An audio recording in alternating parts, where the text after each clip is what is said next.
म्हणून आपण अत्यंत जबाबदारीने कार्य करीत आहात. शांत, नम्र, मृदू आणि साधी राहणी ही आपली ओळख. झाडापानात, फुलांमध्ये, निसर्गात आपण रमता.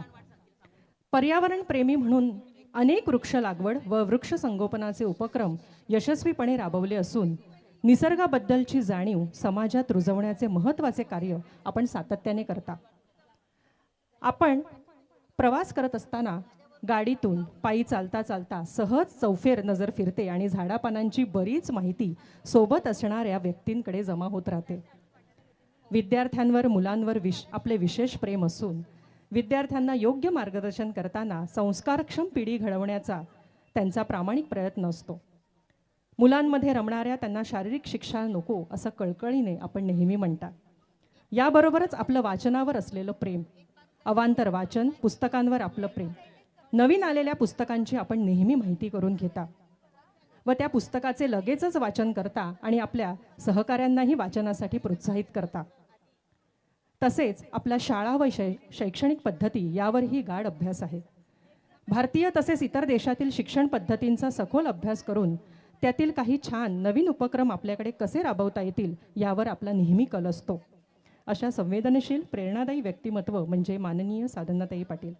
आपण आज या कार्यक्रमामध्ये आलात, आम्हाला खूप आनंद होत आहे आणि आम्ही उत्सुक आहोत आपले 2 शब्द ऐकायला. मी विनंती करते साधनाताई पाटील यांना की आपण आपले शुभेच्छा रूपे आपलं मनोगत व्यक्त करावं.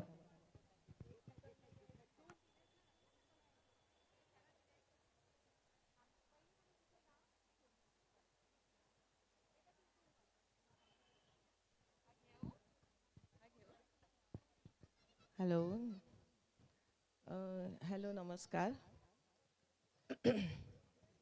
केळवे बीच पर्यटन उद्योग विकास संघ आयोजित केळवे बीच पर्यटन महोत्सवात आज मला इथे पाहुणे नाही पण एक बोलवल्याबद्दल मी तुमचे आभार मानते. शुभदा महिला मंडळाच्या अध्यक्षा सौ मनीषा वहिनीच आणि दुसऱ्या पाहुण्या मधुमती कुलकर्णी ह्या माझी मैत्रीणच आहे ती, पण आज तुम्ही त्यांना बोलवलं आणि त्यांच्याकडून खूप छान ऐकण्यासारखं आहे. मी तुम्हाला माहीतच आहे, म्हणजे माझं माहेरच केळव्याचं, ही माझी शाळा आणि बहुतेकांना माहीत असेल की मी इथे तात्यांची मुलगी म्हणून बहुतेकांना माहीत आहे. तर सांगायचं असं की केळवे गाव हेच मुळी सुसंस्कृत गावात, आपला गावच मुळी खूप सुसंस्कृत आहे. त्याच्यामुळे संस्कार केळव्या गावात, तुम्ही केळवे गावचे का असे आपण जेव्हा बाहेर जातो तेव्हा अरे वा केळव्यातले का, म्हणजे ते सुसंस्कृतच आहे. आपल्याकडे साहित्य संमेलनासारखे गोष्टी इथे झालेल्या आहेत आणि नेहमी सदोदित आपले खूप चांगले सुंदर कार्यक्रम आपण आयोजित करतात. अशा गावातली मी मुलगी म्हणून मला अभिमान आहे. आता मी फारसं काय जास्त बोलत नाही, पण माझं मामाचं घर हे माहीमला, जे मूळचे माझे आजोबाच पानाचे व्यापारी, तसंच तात्यांकडचे म्हणजे माझे काका, माझ्या लहानपणापासून माझे काका चेंबूरला राहायचे. म्हणजे त्यांची स्वतःची एक मेडिको म्हणून एक मेडिसिनचं दुकान, आणि माझे आत्याजी म्हणजे माझी आत्या, बोईसरच्या आत्या, ही डॉक्टर, हे खूप फेमस डॉक्टर. आणि अशा सगळ्या माझे नातेवाईक, माझं कुटुंब एक सुसंस्कार रीत असल्यामुळे माझ्यावरही लहानपणापासून एक चांगले संस्कार घडले. आणि आपल्याला सगळ्यांना माहितीच असेल की आपल्या गावातले जे सावेसर म्हणजे जी दाह सावेसर, हे आम्ही त्यांना मामा म्हणत असो, तर हे आमच्या समोरच म्हणजे मामा आमच्या घराच्या बाजूला आमच्या मामांचं ते दाह सावेसरांचं घर, तर ते अत्यंत करडे शिस्तीचे होते आणि त्यांची शिस्त आणि त्यांच्या संस्कारात आम्ही वाढलेली. त्याच्यामुळे लहानपणापासून एक खूप छान छान चांगल्या गोष्टी आमच्या कानावर पडल्या. नंतर जेव्हा समज आली तेव्हा माझे आत्याजी आणि बाकी सगळ्यांकडून जे काही आम्ही पाहिलं, आम्ही घेतलं, त्याच्यातून एक लहानपणी एक थोडासा माझ्यात थोडासा आत्मविश्वास होता. अभ्यासात फारशी काय थोडीशी आम्हाला काय अगदी फार गती नव्हती. थोडंसं आमचं गणित वगैरे थोडंसं कचच. पण लहानपणापासून एक थोडासा आत्मविश्वास असल्यामुळे नंतर काही ना काही आपण करू ह्या गोष्टीचा विश्वास माझ्या मनात होताच. आणि मग लग्नानंतर थोडंसं पार्श्वभूमी एक व्यावसायिक थोडीशी मिळाल्यामुळे आज मी माझी दोन्ही मुलं थोडीशी मोठी झाल्यानंतर पहिला एक बुटीक काढलं. म्हणजे जे आपण बुटीक म्हणजे आपण जे आपले वेश म्हणजे आपले जे कपडे शिवतो ते बुटीक काढलं. त्याच्यानंतर एक वाडवळीत हॉटेल काढलं. आणि नंतर मग मुलं थोडीशी मोठी झाल्यानंतर एक थोडंसं माझ्या मिस्टरांना सांगितलं की आता एक आपल्याला एक शाळा, मस्त एक शाळा काढायची आहे. थोडंसं लहानपणापासून तात्यांना इथे शाळेचे खजिनदार, शीतलादेवी ट्रस्टचे अध्यक्ष आणि मग त्या लहानपणी मिठागर सोसायटी, शेतकी सोसायटीचे अध्यक्ष असं मी तात्यांना बघत आली आहे. आणि त्यामुळे डोक्यात असं काहीतरी करावं असं वाटत होतं.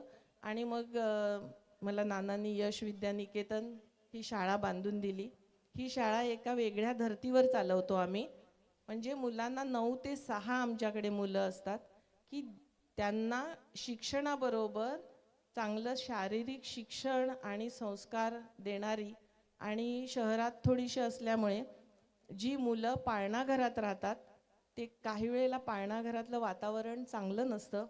आणि म्हणून ही शाळा मी पूर्ण वेळ चालवते. ही विरारला शाळा आहे. शाळा इंग्रजी माध्यमाची आहे. तिला 10 वर्ष झाली आणि ती आज खूप चांगल्या पद्धतीने तिची प्रगती चालू आहे. आणि नंतर एक आत्ता यश विद्यानिकेतन ग्लोबल स्कूल म्हणून एक दुसरी शाळा काढलेली आहे.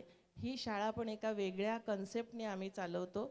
ही शाळा आता माझी मुलगी ग्रीष्मा हिचा बराचसा त्याच्यात तिने तो म्हणजे इंटरेस्ट दाखवलेला आहे. आणि तिच्या नवनवीन कल्पनांमुळे त्या शाळेचे आम्ही अभ्यासक्रम एका वेगळ्या धर्तीवर थोडासा केला आहे. की प्रत्येक वेळेला आपल्याला ना शहरात जाणं परवडत नाही, विरारला राहून आपल्याला मुंबईला जाणं परवडत नाही, कारण आपले कामधंदे इकडे असतात आणि आपण प्रत्येक वेळेला शिक्षणासाठी मुंबईला का जावं. म्हणून मग एक चांगल्या धर्तीची एक ग्लोबल स्कूल आम्ही विरारला आता काढली आहे. तर हे सगळं थोडंसं एक आपल्याला एक चांगलं वातावरण मिळालं की आपल्या नकळत संस्कार मिळतात आणि त्याच्यातून आपण थोडंसं आपल्या विचारांची जडणघडण करतो आणि हे आपल्या हातून होतं. सांगायचं तात्पर्य असं की आज पर्यटन महोत्सवाच्या निमित्ताने आपली जी मुलं आहेत हे सगळं ती बघत असावीत. आणि बघताना त्यांच्या नकळत त्यांना काहीतरी वाटत असतं की आपण हा स्टॉलमधला आपण पुढच्या वेळेला आपण हा चालू करूया का, हे शिकूया का, हे काढूया का, हे करूया का.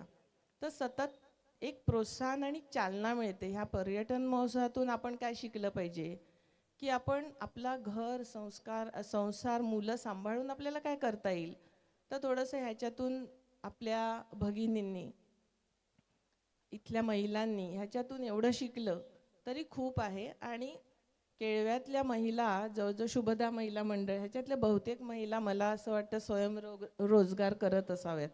आणि मी पाहते आणि ऐकते पण की बऱ्याचशा महिला स्वयंरोजगार करून त्यांचं सगळं व्यवस्थित चाललेलं आहे.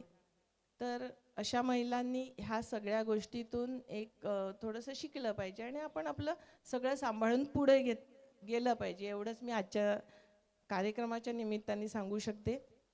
मला इथे संजीव घरत यांनी फोन केला की ताई तू येशील का.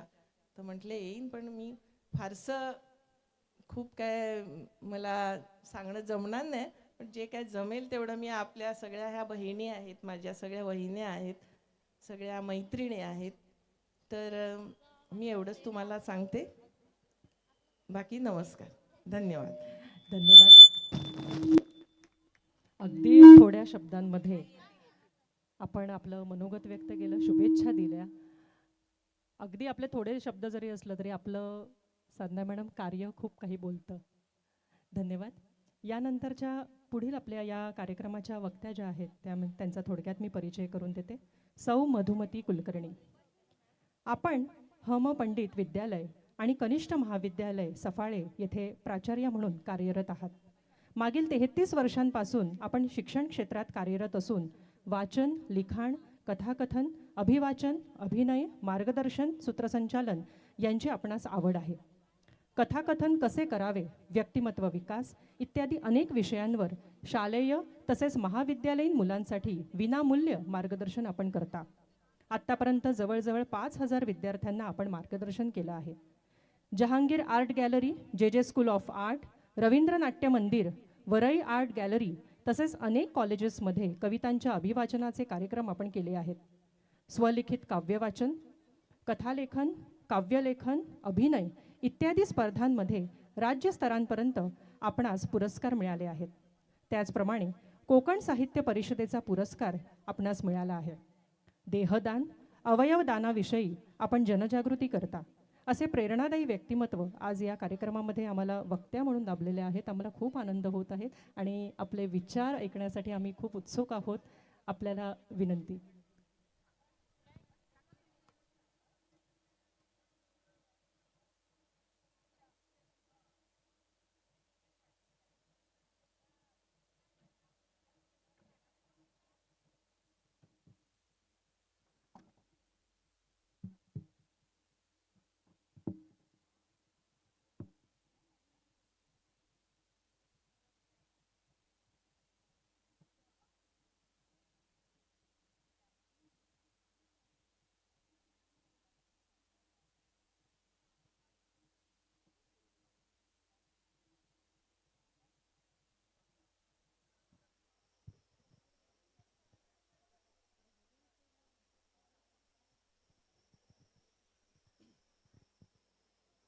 नमस्कार.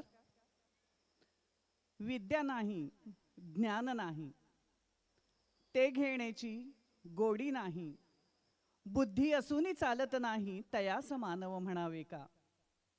त्याचबरोबर विद्या हे धन आहे रे.